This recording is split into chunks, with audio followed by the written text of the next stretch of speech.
नवाब नवाब का ना।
Hello everyone, एक बार आप सभी का जेआईएनसी डिजिटल प्लेटफॉर्म में हार्दिक स्वागत, अभिनंदन, नमस्कार, आदाब, सत श्री अकाल, सलाम वालेकुम, vanakkam. NORCET 2021 special NCLEX MCQ with rational,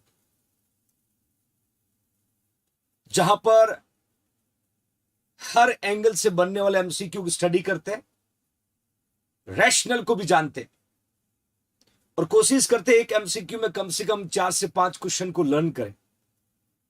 और आई होप कि ये जो एक नया पैटर्न आपके लिए स्टार्ट किया आपके जेएनसी जोधपुर ने, ये मददगार साबित हो, आपको नॉलेजेबल बनाने में मददगार साबित हो और आपको अपने सपने को पूरा करने में कारगर हो। तो इस नवरात्रा के शुभ अवसर पर आप सभी को ढेर सारी शुभकामनाएं और दुआ है कि मेरे जितने भी फ्यूचर नर्सिंग ऑफिसर जेएनसी परिवार से जुड़े वो अपने मकसद में कामयाब हो, सफल हो और जिंदगी में आगे बढ़े। इस दुआ के साथ आज का इंपॉर्टेंट सेशन कैरी ऑन कर रहे हैं my loving future nursing officer. एक बार जो क्लास को मैक्सिमम फ्यूचर नर्सिंग ऑफिसर तक शेयर करना ना भूलें। Prakriti, Anil Mehra, Saroj Kumar, Khushboo, Poonam Yadav, Aradhana, Kishore, Ravindra, PC Godara, Pradeep, Abhay, Devendra. Okay fine my loving future nursing officers, NCLEX MCQ with rationale cardiovascular disorder में आज हम पढ़ने वाले बच्चों सीपीआर कार्डियो पल्मोनरी रिससिटेशन, और बहुत इंपॉर्टेंट क्वेश्चन आपके साथ शेयर करने वाला हूं इस सेशन में my loving future nursing officer. CPR that we can say cardio pulmonary resuscitation. इस दुनिया को बदलने की कोशिश करने वाले हार गए और खुद को बदलने वाले जीत गए। My loving future nursing officers, इस दुनिया को बदलने की कोशिश करने वाले हार गए, बट जिन्होंने खुद को बदल लिया सिचुएशन के अनुसार वो जीत गए। आपको भी वक्त के साथ चलना है और ये वक्त हार्डवर्क का है। यहां मेहनत करना होगा यदि आपको सफल होना है, और मेहनत के अलावा कोई सब्स्टिट्यूट नहीं है। तो दुनिया को बदलने की बदले आप खुद को बदले, खुद को उस फ्रेम में डालें जो आप जिंदगी में 4 चांद लगा सके। तो इसी पॉजिटिव एनर्जी के साथ आज का इंपॉर्टेंट सेशन कैरी ऑन कर रहे हैं my loving future nursing officer. Basic life support, इसमें हम सीपीआर पढ़ेंगे, cardio pulmonary resuscitation. Cardio pulmonary resuscitation पे जो भी एमसीक्यू बनेंगे उससे पहले कुछ बेसिक पैरामीटर मैं आपके साथ शेयर करना चाहता हूं, फिर पूछूंगा मैं आपसे एमसीक्यू रैशनल के साथ। तो क्विक एक बार रिवाइज करते हैं कि क्या क्या इंपॉर्टेंट पैरामीटर है, कहां का एमसीक्यू बन सकता है, और फिर मैं आपसे एनक्लेक्स के एमसीक्यू डिस्कस करूंगा। बच्चों, मैं उम्मीद करता हूं कि सेशन बड़ा शानदार होने वाला है। Okay fine. Basic life support, BLS इसको हम बोलते हैं, द लेवल ऑफ ध्यान से देखना बच्चों, level of medical care which is use for the victim of life threatening illness और injury until they cannot be given full medical care at hospital। मतलब BLS जो है एक ऐसा लाइफ सपोर्टिव सिस्टम है जहां पेशेंट को फुल मेडिकल केयर हॉस्पिटल में स्टार्ट नहीं हो जाए तब तक उसको बेसिक लाइफ सपोर्ट के द्वारा रिवर्ट करने की कोशिश की जाती है। That we can say BLS my loving future nursing officers. It can be provided by the train medical personnel. ये याद रखना बहुत जरूरी है, ये जो BLS और वी कैन से CPR जो है हमेशा ट्रेन्ड मेडिकल पर्सन के द्वारा ही डिलीवर करना होगा। कोई भी CPR नहीं दे सकते हैं। ऐसी बारीकियां मैं आपके साथ शेयर करने वाला हूं, आप खुद कहोगे कि सर बिना ट्रेन्ड पर्सन CPR देना नामुमकिन है, क्योंकि बहुत सारा कॉम्प्लिकेशन होने की रिस्क होती है। तो मैंने पुट किया कि जब भी CPR डिलीवर करोगे ट्रेन मेडिकल पर्सनल चाहिएगा। पर्सनल का मतलब होगा मेडिकल स्टाफ चाहिएगा, such as emergency medical technician and qualified standard वाला पर्सन जिसको अच्छे से CPR के बारे में नॉलेज हो। My loving future nursing officer. Okay fine. Next देखिएगा बच्चों, CPR का रेशियो शॉर्टली हम जानते हैं, क्योंकि यहाँ एज के अकॉर्डिंग रेशियो पे क्वेश्चन बनेगा। आगे मैं MCQ सेशन में आपसे जानूंगा। बच्चों मैंने लिखा अडल्ट में कंप्रेशन टू वेंटिलेशन जो रेशियो है, compression to ventilation ratio adult की बात करूं तो 30:2। ये क्वेश्चन बहुत कॉमन है, बट याद रखना ये सिंगल रेस्क्योर का मतलब CPR देने वाला पर्सन यदि सिंगल है तो बच्चों 30 कंप्रेशन के बाद में 2 हम माउथ टू माउथ दे सकते हैं।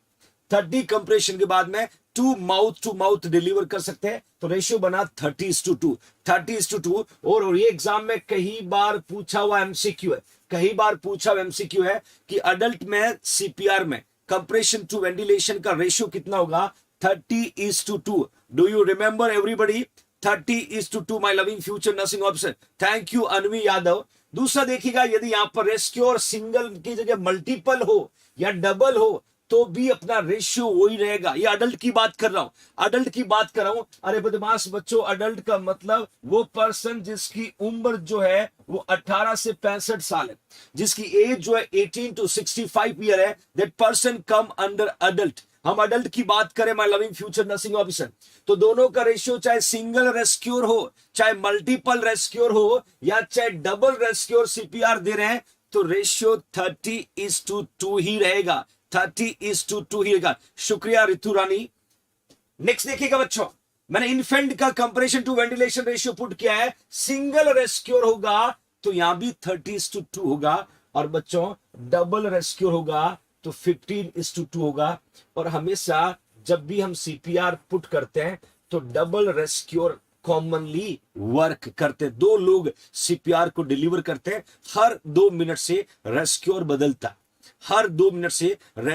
बदलता बच्चों। तो मैंने ये क्वेश्चन एग्जाम का इन्फेंट का आपको CPR का रेशियो पूछेंगे, 15:2 लिखना डायरेक्ट पूछे, और डबल रेस्क्योर कभी कभी वो मेंशन कर देते हैं कि सिंगल रेस्क्योर तो कितना देंगे, मेंशन कर देंगे, तभी हमें 30:2 लिखना। सीधा पूछे CPR रेशियो इन इन्फेंट तो आपको आंसर 15:2 लिखना। सीधा पूछे CPR रेशियो इन अडल्ट तो आपको 30:2 लिखना। याद रखना, मैंने दोनों वेरिएशन आपको बताया कि कॉम्पिटिटिव एग्जाम में क्वेश्चन कहीं से भी बन सकता है। We should need to be know every situation जहां MCQ में हम आंसर पुट कर सकते हैं बच्चों। Okay fine. एक और खास बात, एस्पेक्सिया नियोनेट्रम का भी पूछते, मैंने कहा बच्चों 90:30। एस्पेक्सिया नियोनेट्रम वाला पेशेंट ये ज्यादातर बर्थ के बाद हम डिलीवर करते हैं, तो रेशियो 90:30 है। न्यूबॉर्न का 3:1 है।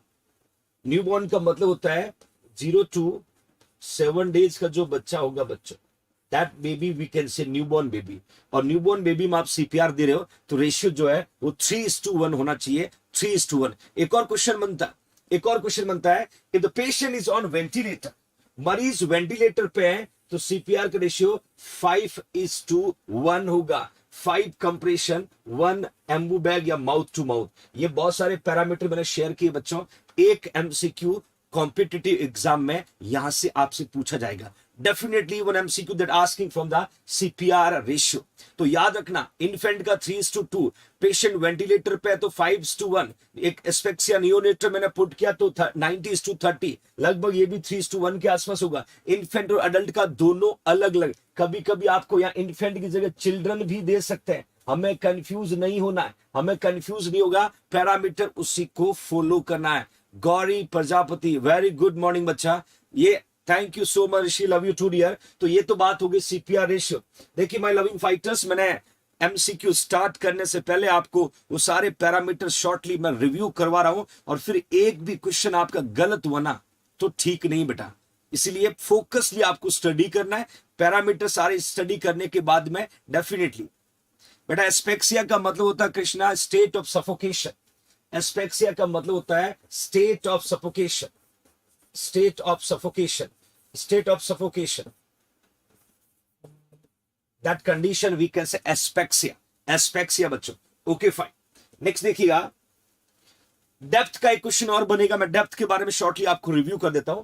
मैंने कहा अडल्ट में जब पेशेंट को आप सीपीआर देते हो तो 1.5 से 2 इंच, सिंगल वैल्यू पूछे तो आपको 2 इंच लिखना, सिंगल वैल्यू पूछे तो आपको 2 इंच लिखना my loving future nursing officer. मतलब जब पेशेंट का ये स्टर्नम है, ये पेशेंट का स्टर्नम है, और स्टर्नम पे जब हम प्रेशर पुट करेंगे तो प्रेशर पुट करेंगे तो ये कितना डेप्थ जाना चाहिए, ये लगभग बच्चों 2 इंच तक हम डेप्थ पुट करते हैं। इससे ज्यादा जाएगा रिब्स फ्रैक्चर हो जाएगा, इससे ज्यादा जाएगा रिब्स फ्रैक्चर हो जाएगा। That you should need to be know कि जब अडल्ट को हम सीपीआर दे रहे हैं, सीपीआर दे रहे हैं तो प्रेशर जब पुट करेंगे on to the xiphoid process या स्टर्नम के लोअर हाफ पे जब प्रेशर पुट करेंगे तो कम से कम 2 इंच हम अंदर जब प्रेशर पुट करेंगे तो आपका हार्ट कंप्रेस होगा, तो आपका हार्ट कंप्रेस होगा। My loving future nursing officer, exam में सीधा पूछते हैं कि कंप्रेशन में कितना डेप्थ पुट करते हैं ज्यादा, इसीलिए मैंने कहा should need for the trained person.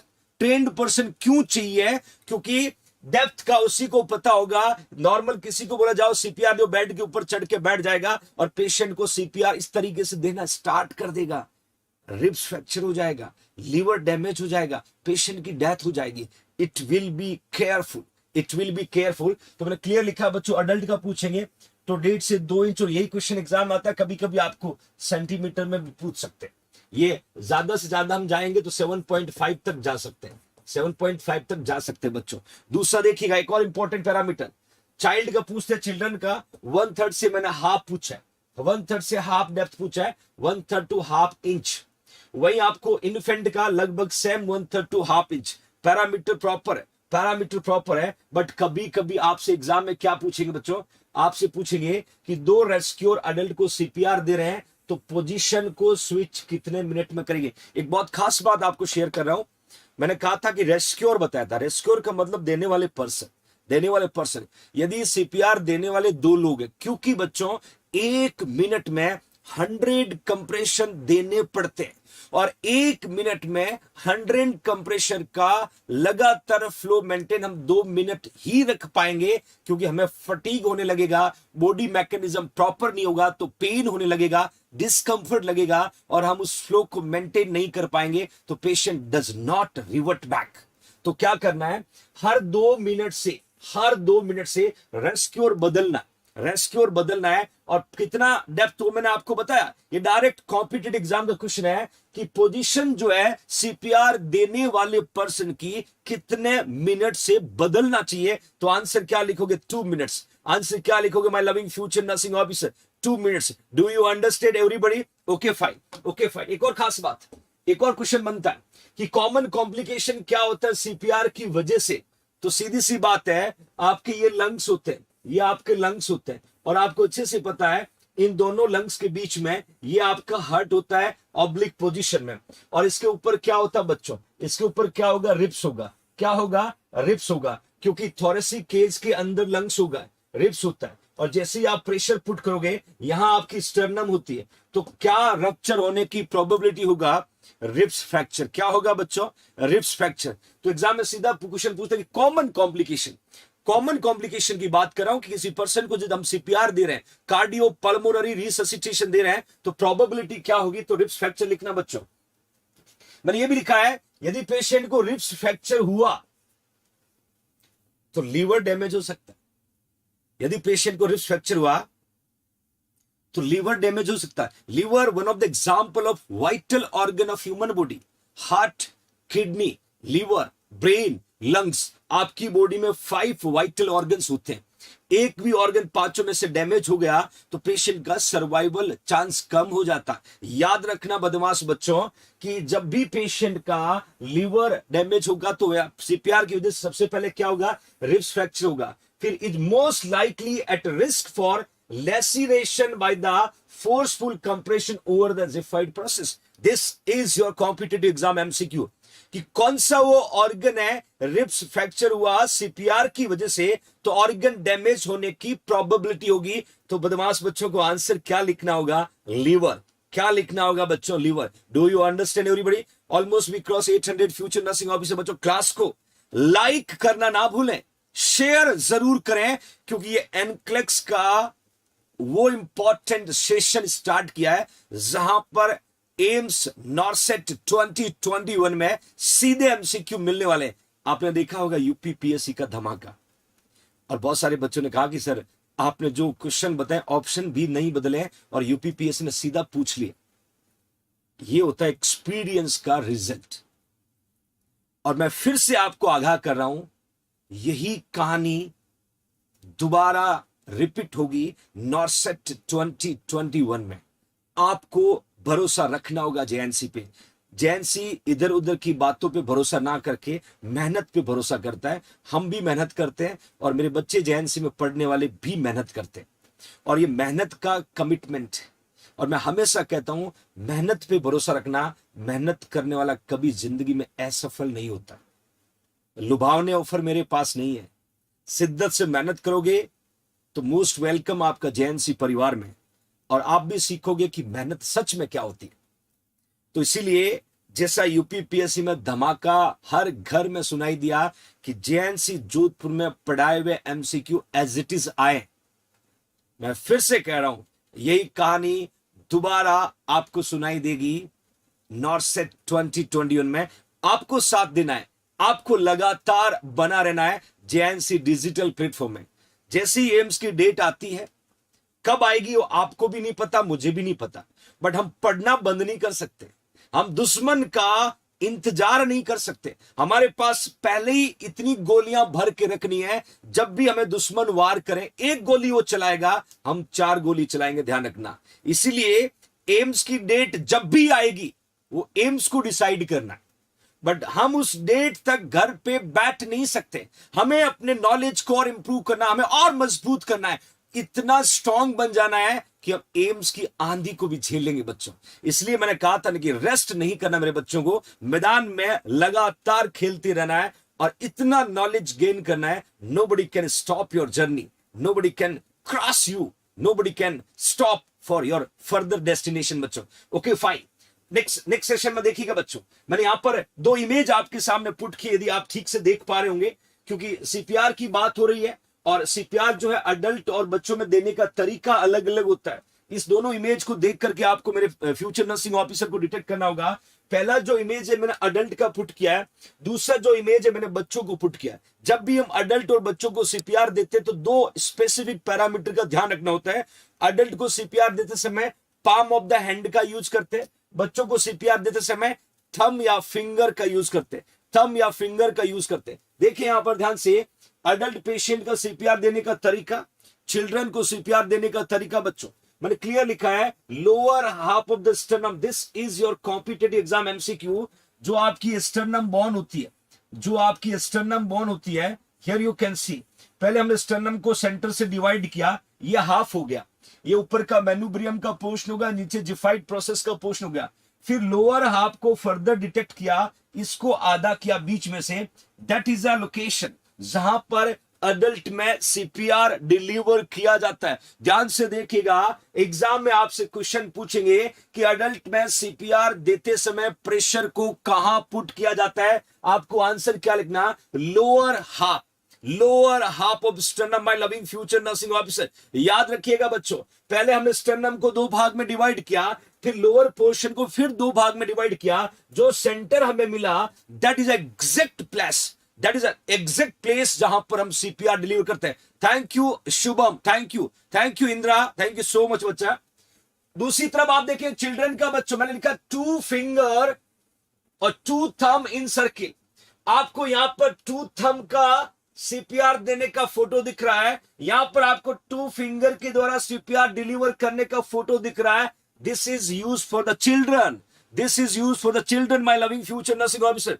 Thank you Rishi, I will carry on continue. ध्यान से देखना बदमाश बच्चों, अडल्ट के अंदर सीपीआर देंगे तो लोअर हाफ ऑफ स्टर्नम पे प्रेशर पुट करेंगे। 2 फिंगर का तरीका आपको देखना होगा, ये 2 फिंगर का तरीका है, ये 2 थंब का है। ये हम 1 ईयर के इन्फेंट में कॉमनली यूज करते हैं, even children.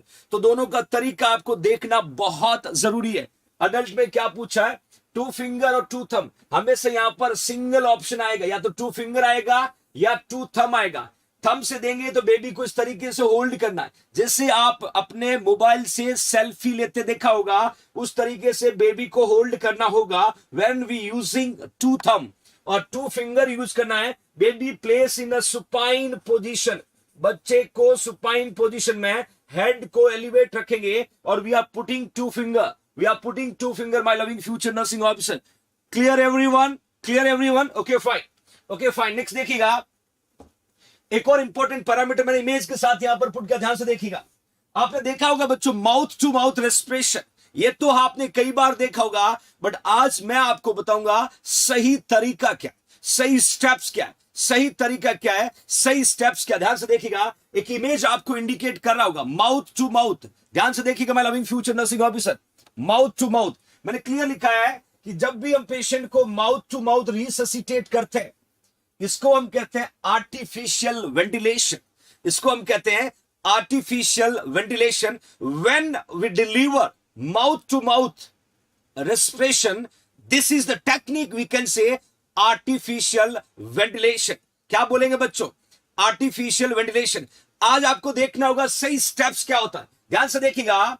You should maintain head tilt chin lift, मतलब गर्दन को पीछे की ओर करना है, चिन को अप करना है। हेड को टिल्ट किया, चिन को अप किया। बच्चा यहां पर पेशेंट फिर बच्चों सुपाइन पोजीशन में ही होगा, पेशेंट सुपाइन पोजीशन में ही होगा। हमें चिन को लिफ्ट करना है, हेड को टिल्ट करना है, और याद रखना पिंच नोस्ट्रिल क्लोज, नाक को बंद रखना रे बदमाश बच्चों।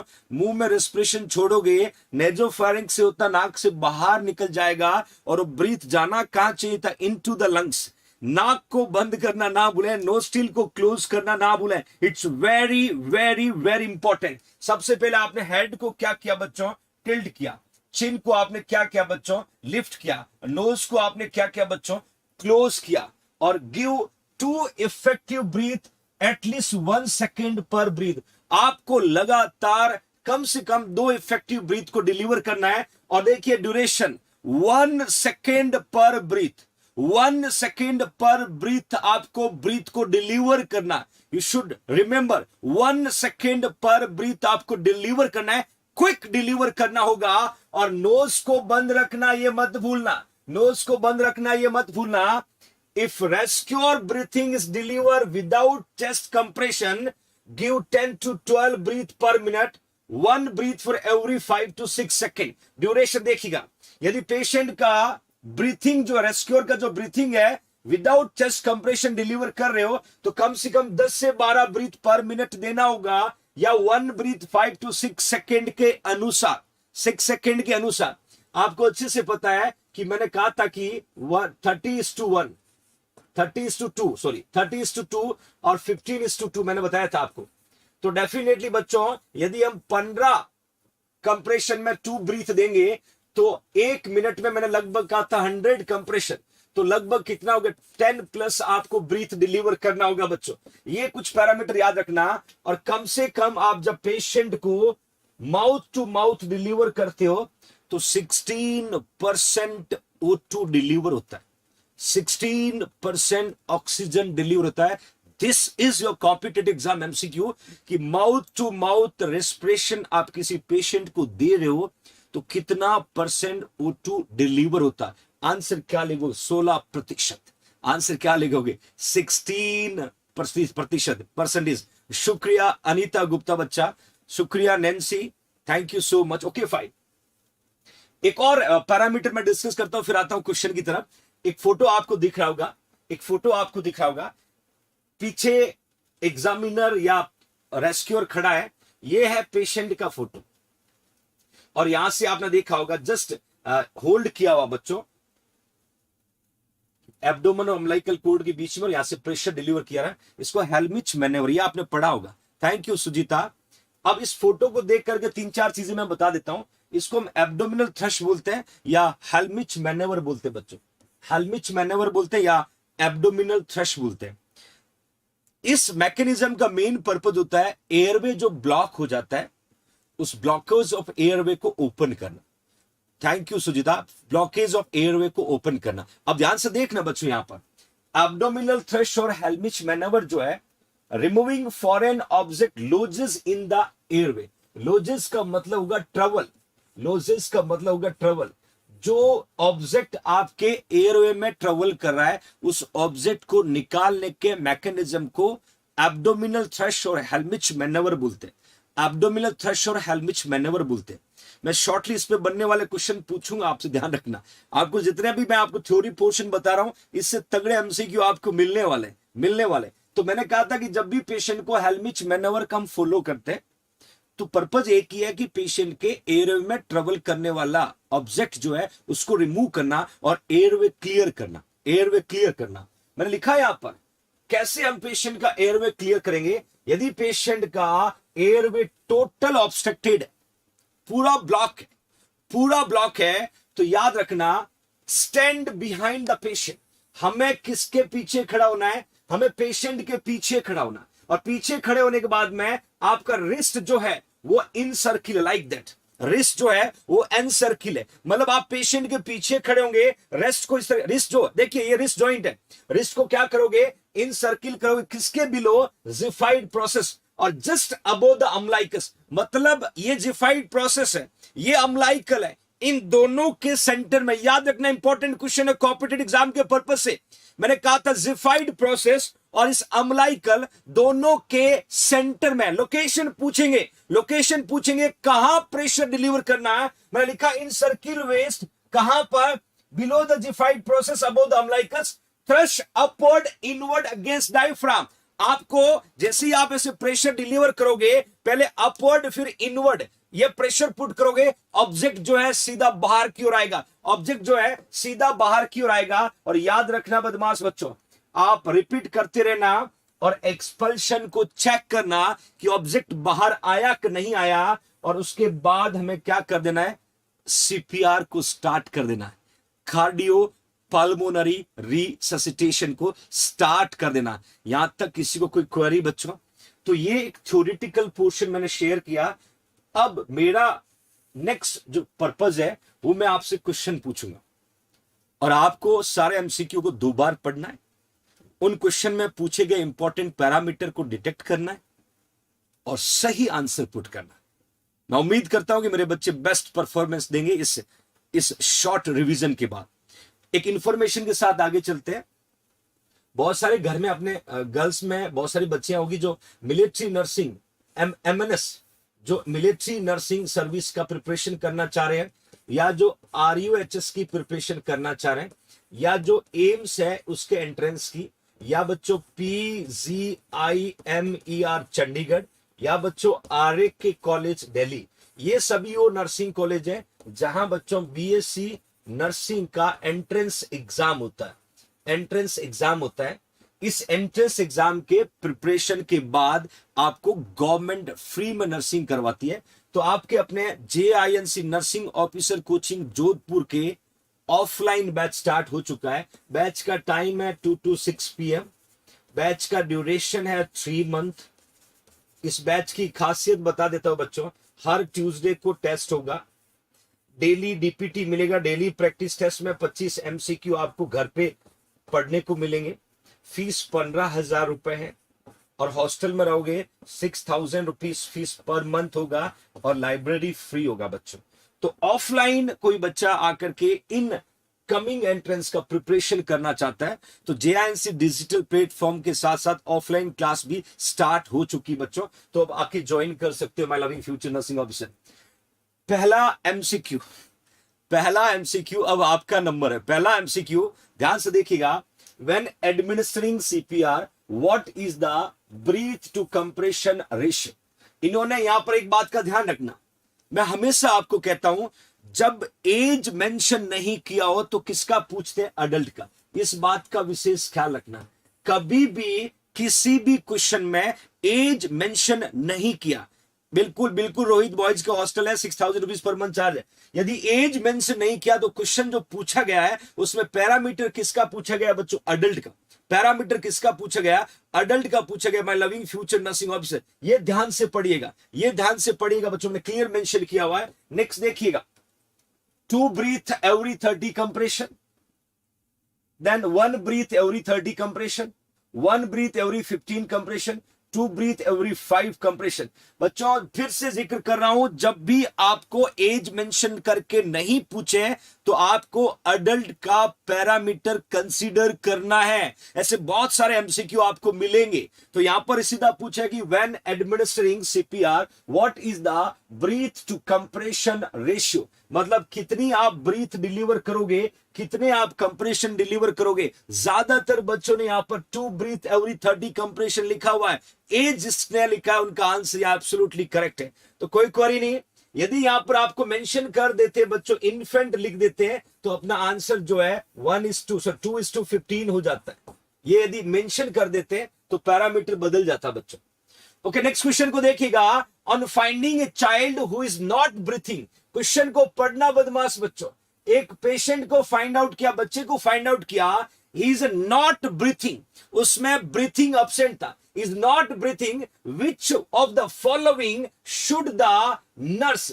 डियर नर्स सबसे पहले क्या करेगी। मजेदार एमसीक्यू है, सब्र रखना, सोच के आंसर देना। क्वेश्चन को फिर से बता रहा हूं कि on finding a child who is not breathing, एक बच्चा आपने फाइंड आउट किया जो ब्रीथ नहीं कर रहा था, जो ब्रीथ नहीं कर रहा था बच्चों, तो कौन सा स्टेप डियर नर्स के द्वारा सबसे पहले लिया जाएगा। क्लियर द एयरवे, क्या हम उस बच्चे का एयरवे क्लियर करेंगे।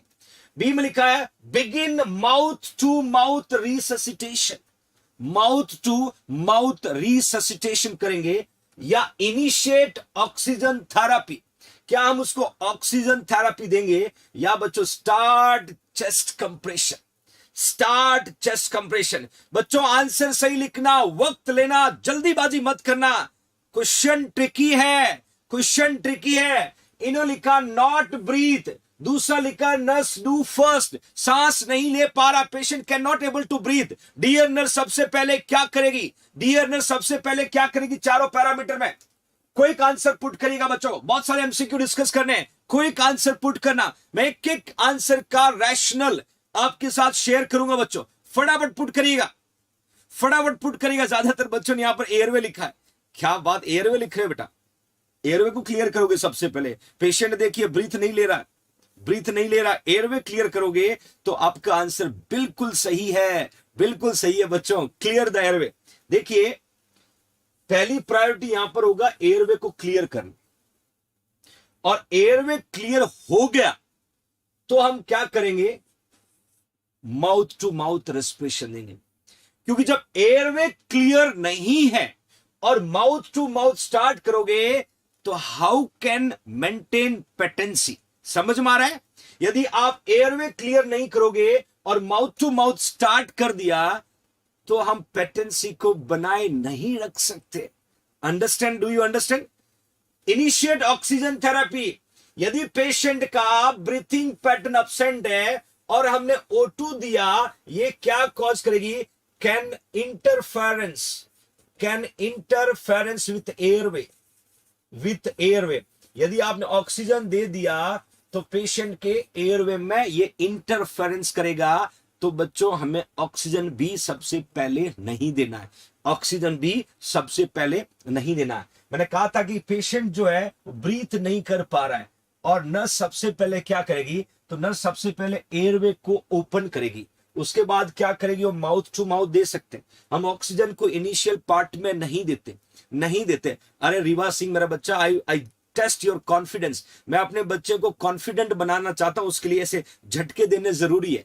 और आपका कॉन्फिडेंस आपको जिंदगी के उस शिखर पे लेके जाएगा जहां आपने जाने का सपना देखा। यहां लिखा स्टार्ट चेक कंप्रेशन। देखिए कंप्रेशन कब हम स्टार्ट करेंगे, व्हेन, ध्यान से देखना बच्चों, व्हेन पेशेंट इज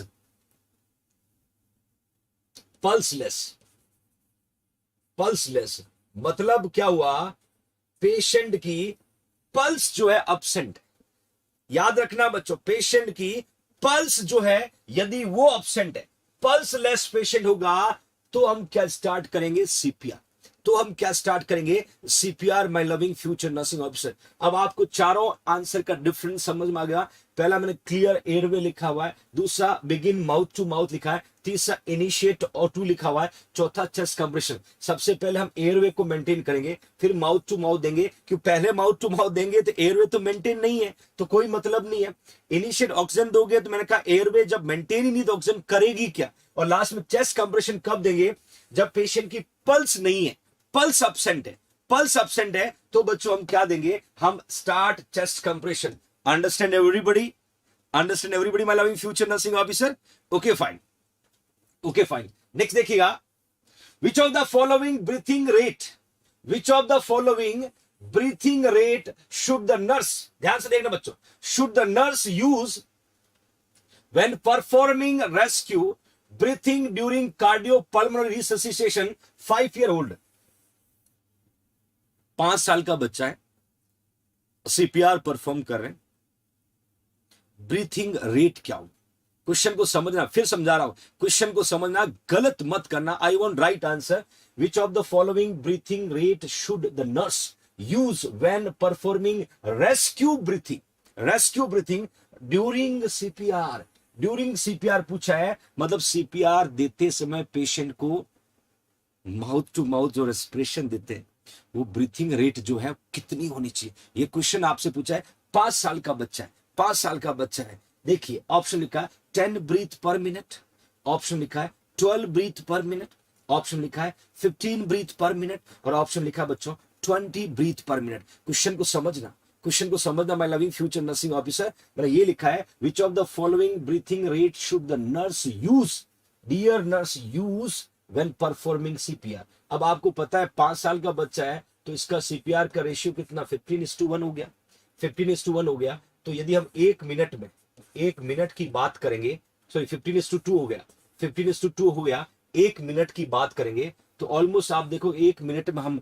100 के आसपास कंप्रेशन, 100 प्लस भी देते, तो आपका 15:2, फिर 15:2, फिर 15:2, ऐसे यदि आप जोड़ते जाओगे तो कितना ब्रीथ पर मिनट आएगा, सोच के आंसर देना। फिर से जिक्र कर रहा हूं, आंसर गलत जा रहा है, सोच के आंसर दीजिएगा बच्चों। मेरा क्वेश्चन आपसे है, मैंने क्लियर कहा है कि 100 कंप्रेशन नॉर्मली हम पढ़ते हैं पर मिनट, 100 पर मिनट पढ़ते हैं, और 15:2 का रेशियो है। ये 2 क्या है, ब्रीथ है, 2 क्या है बच्चों, ब्रीथ है, याद रखना। तो लगभग कितना बैठेगा, 15, 30, 60, 70, 75, लगभग कितना बैठेगा बच्चों, एवरेज मुझे आप बताएं। 10 ब्रीथ, बिल्कुल बच्चों, एग्जैक्टली एवरेज जो है वो 10 ब्रीथ कंसीडर करेंगे। कहां चले गए 15 ब्रीथ, 10 ब्रीथ लिखिएगा, 10 ब्रीथ। मैंने एक आइडिया आपको बताएगा, आप इस तरीके से काउंट कर सकते हो, बट लगभग 10 breath per minute, 10 breath per minute एक एवरेज अमाउंट। याद रखिएगा, आज के बाद कभी भी क्वेश्चन आपसे पूछे, आंसर 10 ब्रीथ लिखना, average 10 breath per minute dear nurse deliver करेगी। 5 साल के बच्चे की बात कर रहा हूं, 5 साल के बच्चे की बात कर रहा हूं। ऑलमोस्ट बच्चों ने यहां पर 10 नहीं लिखा, तो 10 लिखना बच्चों, 10 याद रखना। ओके फाइन, नेक्स्ट क्वेश्चन को देखिएगा।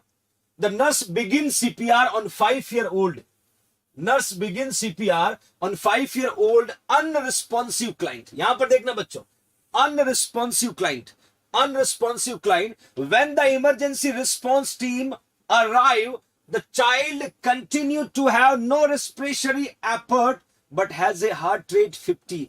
बच्चे में रेस्पिरेटरी एफर्ट प्रॉपर नहीं मिल रहा था, बट हार्ट रेट कितना मिल रहा था, 50। ये बहुत तगड़ा एमसीक्यू, तगड़ा MCQ, my loving future nursing officer. The nurse begins CPR on the 5-year-old unresponsive client. When the emergency response team arrived, the child continued to have no respiratory effort but had heart rate 50 with cyanotic lag. Cyanosis भी था. The team should next. वो team क्या करेगी? थोड़ा question को समझना, my loving future nursing officer. The nurse begins CPR on a 5-year-old unresponsive client. When the emergency response team arrived, the child continued to have no respiratory effort, but has a heart rate जो है 50 मिल रहा है. तो वो team क्या करेगी? Next step क्या होगा? एम लिखा discontinue compression but continue administering breath with a bag mask device. Bag mask device के साथ ब्रीथ को कंटिन्यू पुट करना है.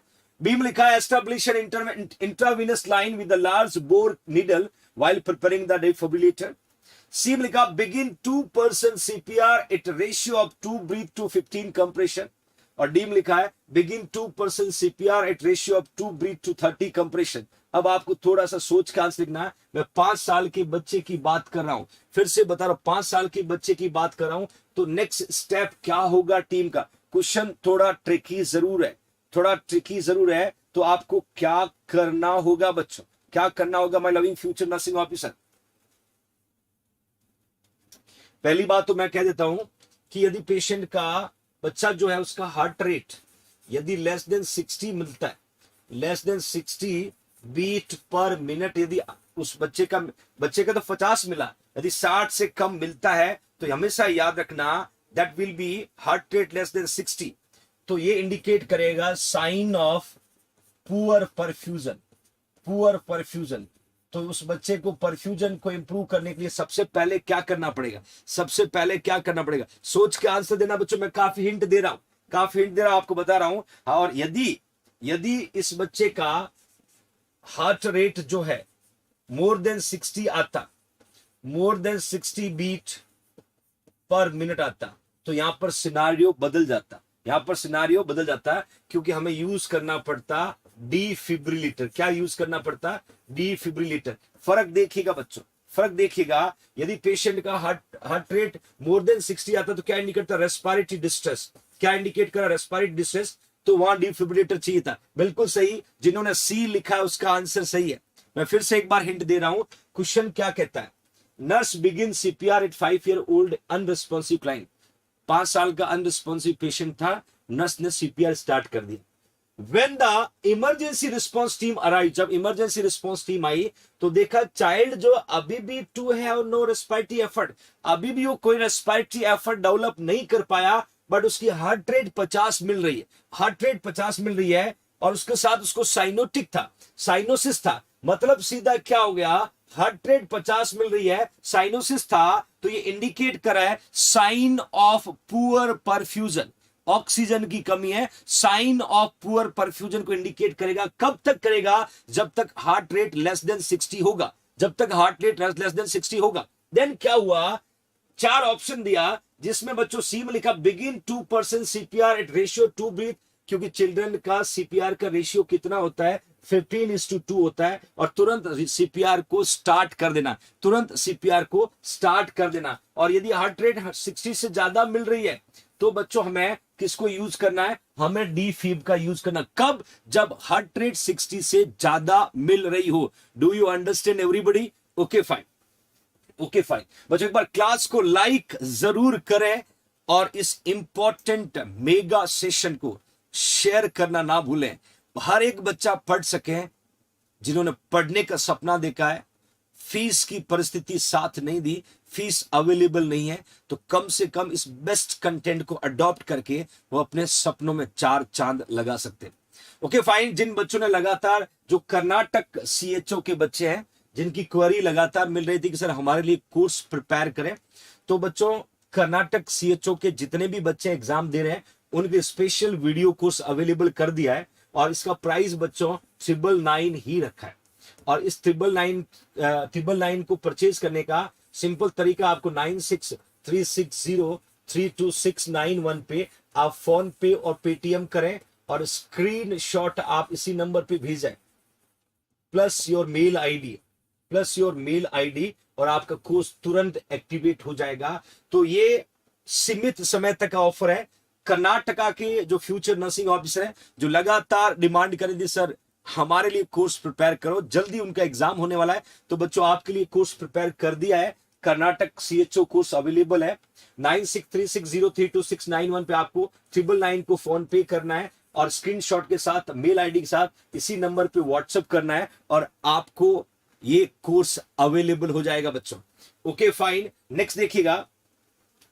नेक्स्ट देखा as part of the health education program. ध्यान से देखना बच्चों, आप जो है part of the health education program हो, nurse teachers a group of parent CPR. Dear nurse जो है एक ग्रुप ऑफ पेरेंट्स को सीपीआर के बारे में पढ़ा रही है, ग्रुप ऑफ पेरेंट्स को सीपीआर के बारे में पढ़ा रही है। Nurse determine that the teaching had been effective when the parent state. Dear nurse कब डिटरमाइन कर पाएगी कि जो मैंने एजुकेशन दिया है वो इफेक्टिव है? कब? जब पेरेंट्स क्या बोलेंगे। अब जो पेरेंट्स का स्टेटमेंट है वो यहां ढूंढना है। फिर से बता रहा हूं इंपॉर्टेंट एमसीक्यू, फिर से बता रहा हूं important MCQ my loving future nursing officers. As a part of health education program, nurse teaches a group of parents CPR. Dear nurse एक ग्रुप ऑफ पेरेंट्स को सीपीआर के बारे में पढ़ा रही है और कौन सा वो स्टेटमेंट पेरेंट्स जो बोलेंगे वो इंडिकेट करेगा कि डियर नर्स के द्वारा टीच किया हुआ सीपीआर इफेक्टिव था। आपको स्टेटमेंट का पता लगाना, आपको स्टेटमेंट का पता लगाना। My loving future nursing officers, welcome doctor Suman. Option लिखा है if I am bye my self I should call for help before starting CPR. B में लिखा है I should compress the chest using 2 to 3 finger. 2 to 3 finger. C में लिखा है I should deliver chest compression at the rate of 100 per minute. D में लिखा है if I can't get the breath to make the chest rise, I should administer thrust. Answer गलत नहीं होना चाहिए। आज बिल्कुल गोल्डी सिंह फीडबैक मांगा, बिल्कुल बच्चा। अब चारों में से कौन सा फीडबैक यहां सही होगा? आप मुझे फटाफट आंसर पुट करिएगा। Which is the right answer, which is the right answer, quick answer put करिएगा बच्चों।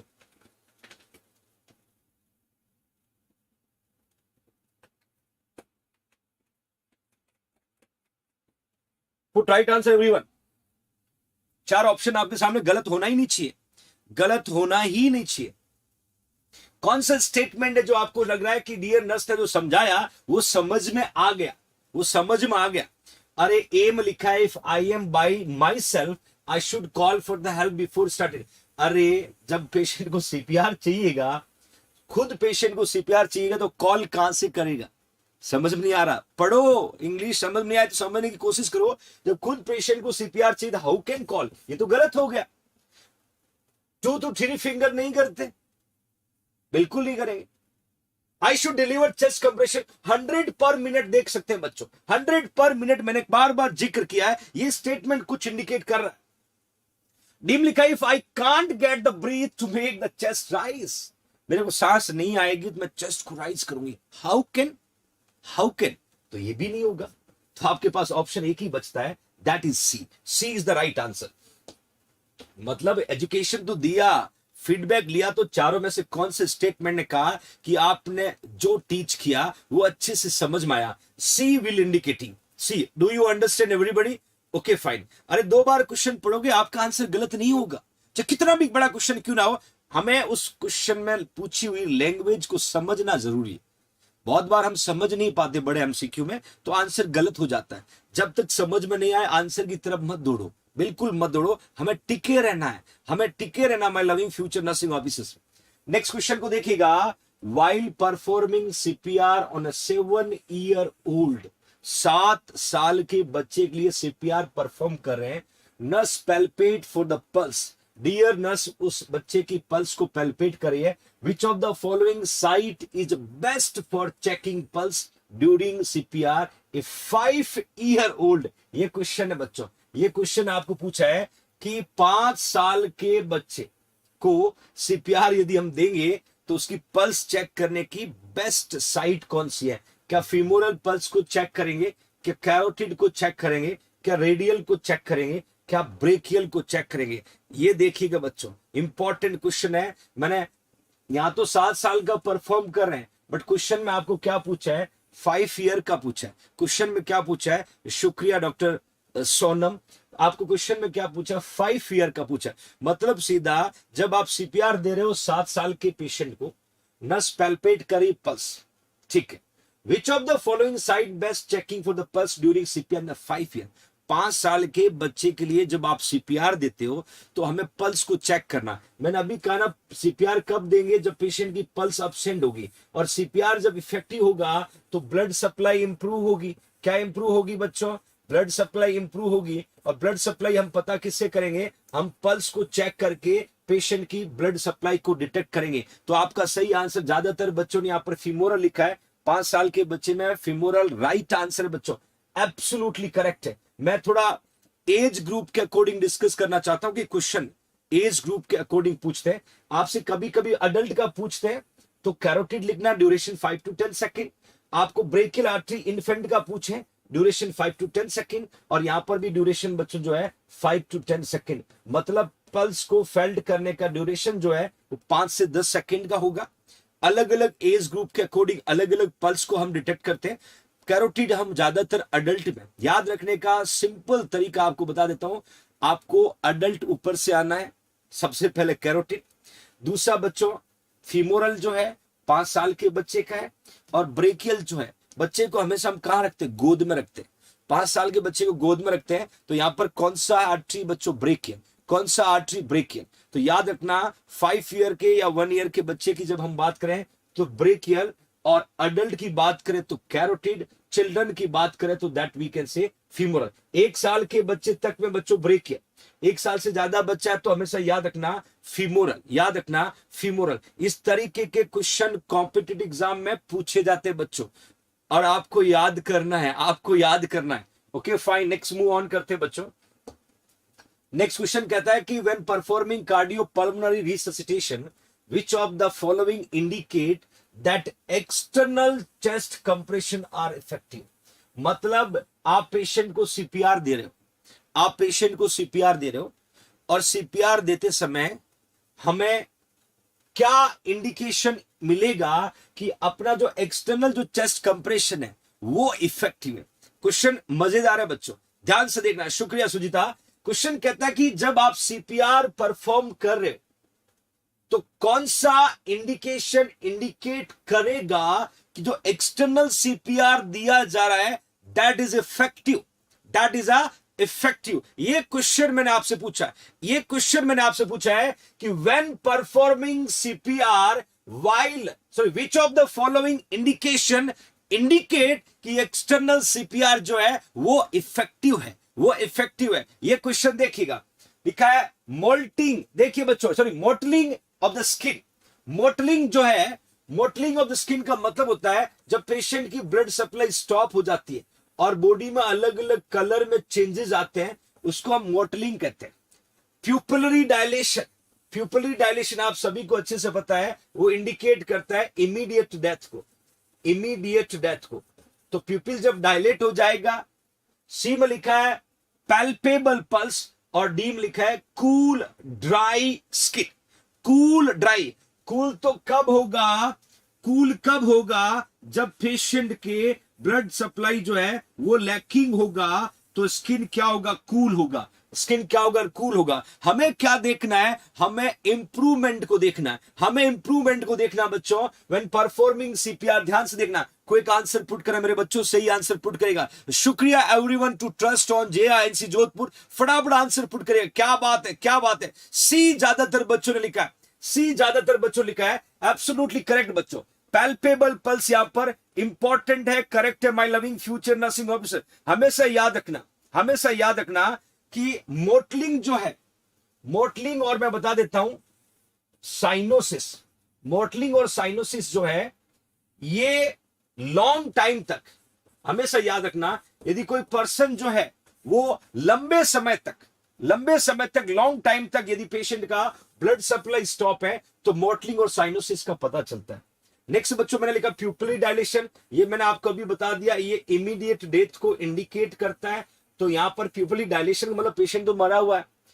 कूल ड्राई स्किन की जगह वार्म, ध्यान से देखना बच्चों, वार्म ड्राई स्किन होगा, वार्म ड्राई स्किन होगा, क्योंकि जब ब्लड सप्लाई इंक्रीज होगा तो वार्मनेस फाइंड आउट होती है, जब ब्लड सप्लाई डिक्रीज होगा तब कूलनेस फाइंड आउट होती है, तब कूलनेस फाइंड आउट होती है। तो वार्म लिखा मतलब ब्लड सप्लाई, तो यहां क्या लिखा कूल, तो ये भी नहीं होगा। और पैल्पेबल पल्स हमेशा इंडिकेट करती है presence of blood supply. For example carotid pulse क्या इंडिकेट करती है, नर्वस सिस्टम में ब्लड जा रहा है। ब्रेकियल पल्स क्या इंडिकेट करती है, डिस्टल बॉडी में पल्स जा रहा है। फीमोरल पल्स क्या इंडिकेट करती है, लोअर एक्सट्रीमिटीज में ब्लड जा रहा है। मतलब पल्स को पैल्पेट करना है, इंडिकेट करेगा effective CPR. Understand every future nursing officers. Okay fine, next देखिएगा, नेक्स्ट क्वेश्चन क्या कहता है, a nurse walk into the room, ध्यान से देखना बच्चों, a nurse walk into the room, just a 10 month old infant, 10 महीने का बच्चा, 10 month old infant, place an object in his mouth, place an object on his mouth and start to choke after opening this infant। मजेदार question है बच्चों, मजेदार question है, थोड़ा ध्यान से पढ़िएगा। Dear nurse walk into the room just as 10 month old infant, 10 साल के बच्चे के कमरे में जाती है dear nurse. Place an object in the mouth, बच्चा के माउथ में ऑब्जेक्ट प्लेस किया हुआ है। स्टार्ट टू चॉक, और बच्चा चॉक होगा, बच्चे का जो एयरवे है वो चॉक हो रहा है। After opening the infant's mouth, और नर्स ने पेशेंट के माउथ को ओपन किया। Which of the following should nurse do next to clear airway, मतलब अब डियर नर्स, एक डियर नर्स पेशेंट के रूम में जाती है, 10 साल का बच्चा है, मुंह में ऑब्जेक्ट पकड़ा हुआ बैठा है, और मुंह में ऑब्जेक्ट पकड़ा हुआ बैठा, तो ऑब्जेक्ट ने धीरे धीरे एयरवे क्या हो रहा है, ब्लॉक हो रहा है। तो डियर नर्स ने देखा, मुंह खोला, और सबसे पहले क्या करेगी, सबसे पहले क्या करेगी, ये डियर नर्स की रिस्पॉन्सिबिलिटी पूछी है। Thank you Goldy Singh. Option में लिखा है बच्चों मैंने, use blind finger to swap, ऐसे उंगली डाल के निकालने की कोशिश करेगी। अरे बच्चों, जब फिंगर को डालोगे हो सकता है कि आप उस ऑब्जेक्ट को और अंदर धकेल दोगे और एयरवे ऑब्स्ट्रक्शन हो जाएगा। Never use, never use. देखिए मजेदार क्वेश्चन है बच्चों, क्या लिखा, use blind finger and swap, मतलब फिंगर को डाला निकालने की कोशिश करोगे, हो सकता है ऑब्जेक्ट और अंदर पुश हो जाए, तो ये it chance to push, chance to push further, तो मतलब यहां तो खतरा है, वो और अंदर जा सकता है एयरवे, तो कभी मत करना। बी में लिखा deliver back slap and chest thrust, मतलब बच्चे के पीठ पे ऐसे स्लैप मारेंगे ताकि प्रेशर पड़ेगा और ऑब्जेक्ट बाहर आ जाएगा। ये भी हो सकता है, ये भी हो सकता है, ध्यान से देखिए बच्चों, ये भी हो सकता है। ध्यान लिखा बच्चों, apply for subdiaphragmatic abdominal thrust, सब डायफ्रामेटिक का मतलब डायफ्राम पे प्रेशर पुट करोगे। और डी में लिखा attempt to visualise the object, आप उस ऑब्जेक्ट को देखने की कोशिश करोगे। अब सोच के आंसर लिखना बच्चों, अब सोच के आंसर लिखना। My loving future nursing officer, 4 option आपके सामने है, कंडीशन मैंने आपको बता दी। अब आप क्या करोगे, अब आप क्या करोगे, फटाफट आंसर पुट करेगा, फटाफट आंसर पुट करेगा my loving future nursing officer. 4 option है, चारों में से आपको राइट पुट करना। ऑलमोस्ट बच्चों ने यहां पर बी लिखा है, क्या बात है, आपका बी यहां सही है, बी ऑप्शन सही है। मैं बताना चाहता हूं, देखिए जब पेशेंट के 10 मंथ का बच्चा है, डेफिनेटली 10 महीने का जब बच्चा है, तो नर्स क्या यूज करेगी, यूज करेगी बच्चों mechanical force, mechanical force. Dear nurse क्या करेगी, मैकेनिकल फोर्स। और मैकेनिकल फोर्स जब भी उस बच्चे के लिए यूज करना होगा, तो हमें बच्चे को बैक स्लैप, बैक स्लैप कम, आपके बैक स्लैप का एग्जैक्टली लोकेशन क्या होगा मैं बता देता हूं, between, between scapular, scapular blade, मतलब सीधा दोनों स्केपुला के बीच में। अब कहीं पर भी मत मार देना, कहीं पर भी मत मार देना, मैंने लोकेशन बताया है। बैक स्लैप आप पुट करोगे और स्केपुला के बीच में, किसके बीच में पुट करोगे बच्चों, स्केपुला के बीच में पुट करोगे, जिसकी वजह से डिसलोजेस ऑब्जेक्ट, ऑब्जेक्ट जो है वो अपनी जगह से डिसलोज हो जाएगा और that will B come out, that will B come out. क्योंकि ब्लाइंड फिंगर मैंने कहा था, आप डालोगे तो और ऑब्जेक्ट अंदर जा सकता है।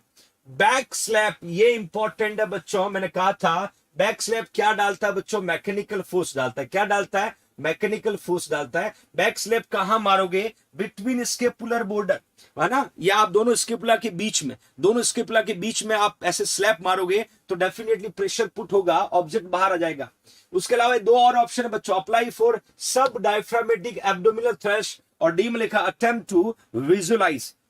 To visualize my loving future of nursing officer. हमेशा याद रखना ये दोनों मैकेनिज्म हम नहीं यूज करते, दोनों मैकेनिज्म को हम नहीं यूज करते। It may be can cause injury, और देखने की कोशिश करेंगे तो और अंदर चला जाएगा, देखने की कोशिश करेंगे तो और अंदर चला जाएगा। तो do you understand everybody? Okay fine, absolutely आपका आंसर बच्चों यहां पर सही है, आपका आंसर जो है वो सही है। नेक्स्ट देखिए, एक बहुत ही गुड न्यूज आपके लिए, इंपॉर्टेंट इंफॉर्मेशन है।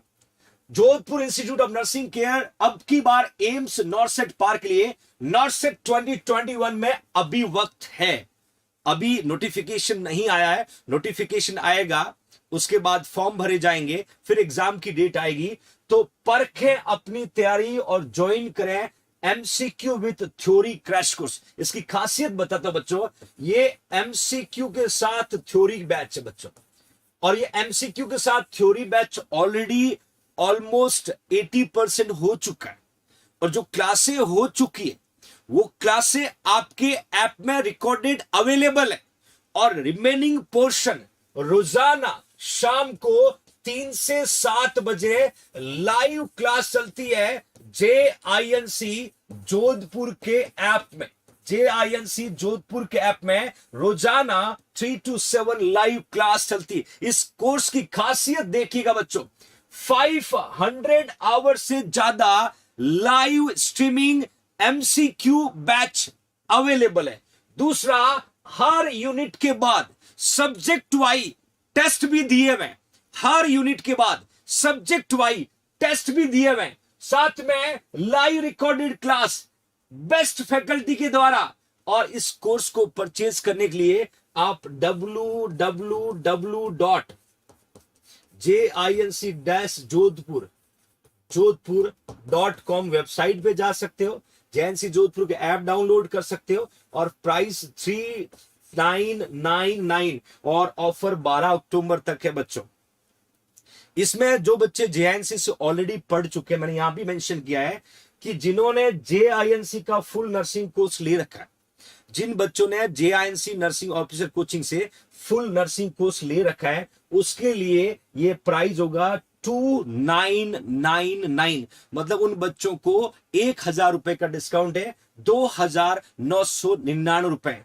जिन्होंने JINC का ऑफलाइन बैच पढ़ रखा है और फीस कंप्लीट दे रखी है, उन बच्चों के लिए कोर्स है 2499, 1500 रुपए का उनके लिए डिस्काउंट है, 2499। बट याद रखना ये 12 अक्टूबर तक ही ऑफर है। और इसमें अभी जिन बच्चों ने थ्योरी पढ़ लिया, पहले थ्योरी पूरी नहीं थी बच्चों की, अब जिन्होंने थ्योरी पूरी कर ली है, वो इस कोर्स के साथ आपका मोसबी, सॉन्डर्स और जितने भी कॉम्पिटिटिव एग्जाम के क्वेश्चन है थ्योरी सहित इस कोर्स में अवेलेबल है बच्चों। It's a golden opportunity to join, to make your future brighter, stronger with JINC family. तो ये एक बेस्ट ऑफर आपके लिए जनरेट किया है, MCQ with theory crash course, जिसका प्राइस 3999 है, और 500 से प्लस आवर की क्लासें हो चुकी है जो रिकॉर्डेड है, ऐप में अवेलेबल है। आज ज्वाइन करते हो तो 3 to 7 live class remaining subject की आपको मिलती रहेगी बच्चों। और जिन्होंने ये MCQ बैच पढ़ा है उनसे रिव्यू जरूर लेना, वो आपको बताएंगे कि इसकी वैल्यू क्या है, किस तरीके के MCQ इसमें डाले गए हैं, वो आपको मदद करेंगे बच्चों। ओके फाइन, नेक्स्ट क्वेश्चन को देखिएगा बच्चों। When preparing to deliver back slap, ध्यान से देखना, when preparing to deliver back slap to an infant who is choking, उस बच्चे को जिसको ऑलरेडी चॉकिंग हो रखा है, on the foreign body, in which of the following position should the nurse position the infant?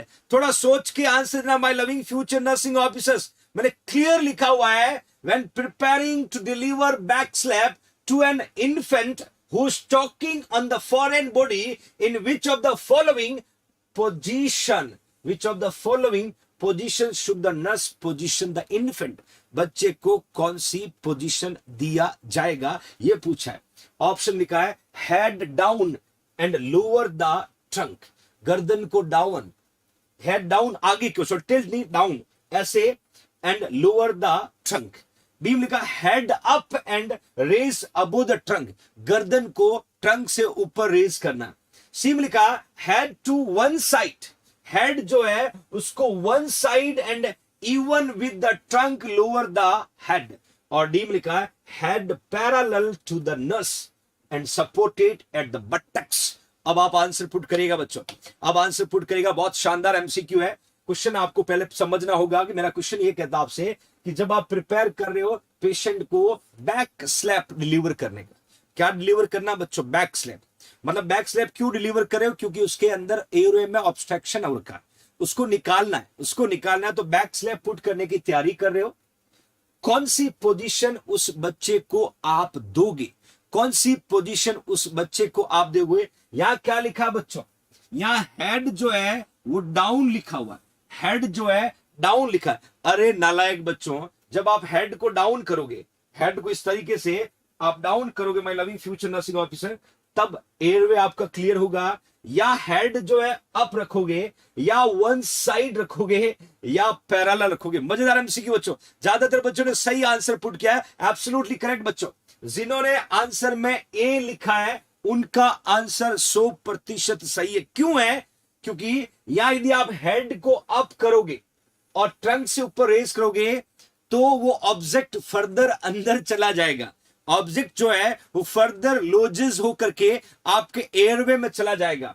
यहां लिखा head to one side even with the trunk. ये कब करते हैं? ये टू प्रिवेंट। ये कब करते हैं बच्चों? To prevent aspiration. To prevent aspiration मतलब ये अनकॉन्शियस पेशेंट हो सकता है। उस पेशेंट को हम हेड को क्या करते हैं? वन साइड में टर्न कर देते हैं ताकि एयरवे जो है वो एस्पायर ना हो, वो एस्पायर ना कर पाए my loving future nursing officer. तीसरा हेड पैरेलल। हेड पैरेलल बच्चों ये कब करते हैं? जब हम बच्चे को बर्पिंग करते हैं। बर्पिंग करते कब करते हैं? Burping after breast feeding. Breast feeding के बाद में जब हम बच्चे को बर्पिंग करते हैं, क्यों? एक गैस को एक्सपल करने के लिए, गैस को एक्सपल करने के लिए उस समय हम बच्चे को क्या करेंगे? हेड को पैरेलल रखेंगे to the nurse, support the buttocks. मतलब बच्चे को पैरेलल रखेंगे और बटक्स को क्या करेंगे? सपोर्ट करेंगे और पीठ के पीछे इस तरीके से बर्पिंग करेंगे। ये यूज करते हैं बच्चों ब्रेस्ट फीडिंग के बाद। ब्रेस्ट फीडिंग के बाद यूज करते हैं my loving future nursing officer. ध्यान से देखिएगा, तो मैंने यहां पर क्लियर मेंशन कर दिया है, क्लियर मेंशन किया कि चारों में से सही आंसर है head down and lower then the trunk. This is the right way to give position. This is the right way to give position my loving future nursing officer. Do you understand every future nursing officer? Yes और no? जो पढ़ाया जा रहा है वो beneficial लग रहा है, समझ में आ रहा है? से yes. If you have doubt you should ask, you should ask. Okay fine. Next question को देखिएगा। When the teaching the parent, जब आप पेरेंट्स को टीच कर रहे हो, when teaching the parents of an infant how to perform back slap. ये आपको गलत नहीं होना चाहिए, आंसर आना चाहिए। अभी पढ़ाया मैंने, जब टीच कर रहे हो पेरेंट्स को इन्फेंट हाउ टू परफॉर्म, कैसे परफॉर्म करना बैक स्लैप को, to dislodges a foreign body. Foreign body को डिसलोज करने के लिए which of the following should the nurse to tell parent to use deliver the blow. Blow मतलब होता है बच्चों फोर्स। ब्लो मतलब होता है force. Deliver the blow. Question को समझना, क्वेश्चन को समझना। बहुत अच्छा क्वेश्चन है बच्चों कि when teaching the parents of the infant, जब आप इन्फेंट के पेरेंट को टीच कर रहे हो, क्या बता रहे हो कि how to perform back slap, कैसे बैक स्लैप को परफॉर्म करना है, क्यों करना है? Dislodges a foreign body, which of the following should the nurse tell the parents to use to deliver the blow. Option में लिखा है पाम ऑफ द हैंड को यूज करोगे क्या? हील ऑफ द हैंड को यूज करोगे क्या? Finger trip को यूज करोगे क्या? या ऑप्शन भी आ गया बदमाश बच्चों का ऑप्शन। फटाफट आंसर पुट करिएगा बच्चों, फटाफट आंसर पुट करिएगा। थैंक यू आकाश सोनी, शुक्रिया बेटा। फटाफट आंसर पुट करिएगा। चारों में से राइट क्या होगा? चारों में से राइट क्या होगा? I want right answer from everyone. Easy MCQ है, इजी एमसीक्यू है। फटाफट आंसर पुट करिएगा बच्चों।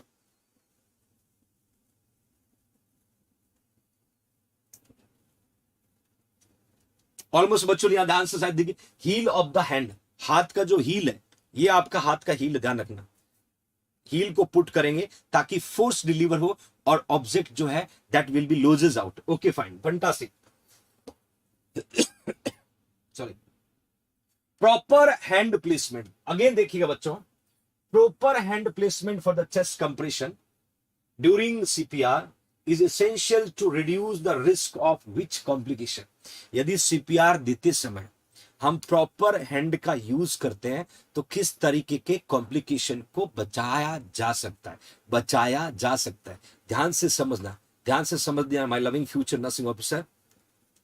क्वेश्चन कहता है कि proper hand placement for the chest compression during CPR is essential to reduce the risk of which complication, risk of which complication. क्या gastrointestinal bleeding को मिनिमाइज कर सकते हैं, मिनिमाइज कर सकते हैं? क्या मायोकार्डियल इन्फेक्शन को मिनिमाइज कर सकते हैं? क्या एमएसएस को मिनिमाइज कर सकते हैं? क्या रिब्स फ्रैक्चर को मिनिमाइज कर सकते हैं? क्या बात है, बच्चों ने आंसर पुट किया, फंटास्टिक। क्वेश्चन कहता है कि proper hand placement of the chest compression जो है, जिसकी वजह से हम कौन से कॉम्प्लिकेशन को मिनिमाइज कर सकते हैं। कोई एक आंसर पुट करिएगा बच्चों। रिब्स फ्रैक्चर आप लगातार लिखते जा रहे हो, रिब्स फ्रैक्चर आप लगातार लिखते जा रहे हो बच्चों। क्या बात है, क्या बात है, बिल्कुल सही है, क्योंकि मैंने पहले ही कहा था, शुरू में बता दिया था कि यदि पेशेंट को सीपीआर दिया, गलत दिया, तो रिब्स फ्रैक्चर होंगे। और कौन सा ऑर्गन डैमेज होगा? लीवर। कौन सा ऑर्गन डैमेज होगा बच्चों? मैंने कहा liver, which one of the vital organ, one of the vital organ, my loving future nursing officer. Next लिखा, while nurse is delivering abdominal thrust. मजेदार question, nurse is delivering. Question को ध्यान से पढ़ने की कोशिश करना बच्चों। क्वेश्चन क्या कह रहा है कि when nurse is delivering abdominal thrust to 6 year old, 6 साल का बच्चा है, और हु इज चॉकिंग, उसको चॉकिंग है फॉरेन बॉडी की वजह से, चाइल्ड बिगिन टू क्राई, बच्चा जो है रोना स्टार्ट कर दिया, which of the following should nurse do? Dear nurse क्या करेगी? देखिए क्वेश्चन में हमेशा डियर नर्स की रिस्पॉन्सिबिलिटी को प्रायोरिटी देना है, और ऐसे ही क्वेश्चन नॉर्सेट पूछता, ऐसे ही क्वेश्चन नॉर्सेट पूछता बच्चों। और मेरा क्वेश्चन आपको क्लियर बता रहा है कि while nurse is delivering abdominal thrust, जिसको मैंने हेलमिच मैनोवर का, 6 ईयर ओल्ड हुई choking on the foreign body, child begin to cry, which of the following should nurse do next? synthesize. Dear nurse क्या करेगी? क्या वो टेप और जेंटली शेक द शोल्डर? क्या उसके बाद बच्चा जैसे क्राई कर रहा है तो उसको, मतलब बच्चे जब क्राई कर रहे हैं, क्यों एब्डोमिनल थ्रस्ट तो हो गया, तो क्या करेगा? जेंटली उसको शेक करेगी शोल्डर को, या बैक स्लैप डिलीवर करेगी, या perform a blind finger swap on the mouth, या सिर्फ और सिर्फ बच्चे को क्लोजली ऑब्जर्व करेगी, बच्चे को क्लोजली ऑब्जर्व करेगी। ये एमसीक्यू मैंने आपसे पूछा है। While nurse delivering abdominal thrust to 6 year old who is choking of foreign body, child ने रोना स्टार्ट किया, तो अगला स्टेप डियर नर्स का क्या होगा? क्या होगा? या बिल्कुल बिल्कुल बिल्कुल रजनी, बहुत बढ़िया बच्चा, बहुत बढ़िया पार्टिसिपेट कर रहे हो। क्विक आंसर पुट गया, डी आप आंसर लिख रहे हो, डी आप आंसर पुट करो, और आपका आंसर डी यहां पर सही होगा, क्योंकि हमें ऑब्जर्व करना है closely to find out further complication, find out further complication बच्चों। नेक्स्ट देखिएगा, फ्रेशर 2021 पास आउट बच्चों के लिए सुनहरा मौका है। जैन से जोधपुर के द्वारा प्रिपेयर किया गया complete online nursing officer coaching course available है। 1200 प्लस रिकॉर्डेड क्लासेस इसमें पुट किया है, 4000 प्लस एमसीक्यू इसमें डाले हुए हैं, नर्सिंग के सारे सब्जेक्ट पुट किए हैं, रिसर्च है, एडमिन है, एजुकेशन है, फार्मा है, माइक्रो है, रीजनिंग है, मैथ्स है, जीके है, इंग्लिश है, और बच्चों इमरजेंसी नर्सिंग है। प्लस यूनिट टेस्ट मिलेगा आपको, यूनिट टेस्ट और 1 ईयर की वैलिडिटी। ये कंप्लीट कोर्स अवेलेबल है। हमेशा कहते हैं ना, one nation for one course. आप कोई भी कॉम्पिटिटिव एग्जाम का एग्जाम क्यों ना दो, ये पूरा कोर्स अवेलेबल बच्चों। और इस कोर्स को परचेज करने का सिंपल तरीका है, 9636032691 पे फोन पे और पेटीएम करें, या फिर जैनसी जोधपुर का ऐप डाउनलोड करें, और ऐप डाउनलोड करने के बाद में मेल आईडी से लॉगिन करें और कोर्स को परचेज करें। तो बच्चों आज का ये सेशन यहीं तक था। एक कोशिश मैंने की और मेरी कोशिश हमेशा जारी रहेगी। एक और बात आपको बता देता हूं, नई गाइडलाइन जो आई है सीपीआर की, नई गाइडलाइन पे एमसीक्यू एम्स पूछेगा। मैं एक जल्दी स्पेशल क्लास फिर लेके आ रहा हूं सीपीआर की, जिसमें न्यू गाइडलाइंस क्या आई है, 2021 के लिए नई गाइडलाइंस को आपके सामने मैं जल्दी पुट करने वाला हूं, ताकि मेरे बच्चों को सीपीआर कंप्लीट लर्न हो जाए, कोई क्वेरी ना हो जाए। तो हर एक जिम्मेदारी के साथ अपना काम करता रहूंगा। आप अपना भरोसा जेएनसी परिवार पे बना रखिएगा, और मैं इस आपके ट्रस्ट को रेस्पेक्ट करता हूं, दिल से रेस्पेक्ट करता हूं। आपने भरोसा जताया, मेरी जिम्मेदारी आप तक मैं बेस्ट कंटेंट डिलीवर करूं, और आप प्राउडली कहें yes we are true JINCN, और आप हमेशा प्राउड फील करें। ऐसी कोशिश मेरी जारी होगी। मेरी एक ही खासियत, मैं फालतू चीजों में एंटर नहीं करता हूं, ना मुझे फालतू बातें बच्चों पसंद है। पढ़ाई आपको करनी है, पढ़ाना मुझे है। I like it, do the hard work for future nursing officer. तो मुझे बतौलेबाजी, फालतू की बातें, फलाना ढिमका मैं नहीं करता हूं बेटा, ये मेरी हॉबी नहीं है। तो पढ़ना है तो आपका वेलकम है। गलत किसी के बारे में ना बोलना, ना कभी किसी के बारे में बुरा बोलना, ना पीठ के पीछे बुराई करना, हो सके तो किसी का भला करना बच्चों, क्योंकि भगवान ये जिंदगी दोबारा नहीं देता है। मौका मिला है कुछ कर गुजरने का, कुछ अच्छा करके जाइएगा बच्चों। अपना ख्याल रखिएगा, जल्दी मुलाकात करूंगा, तब तक लिए जय हिंद, जय भारत।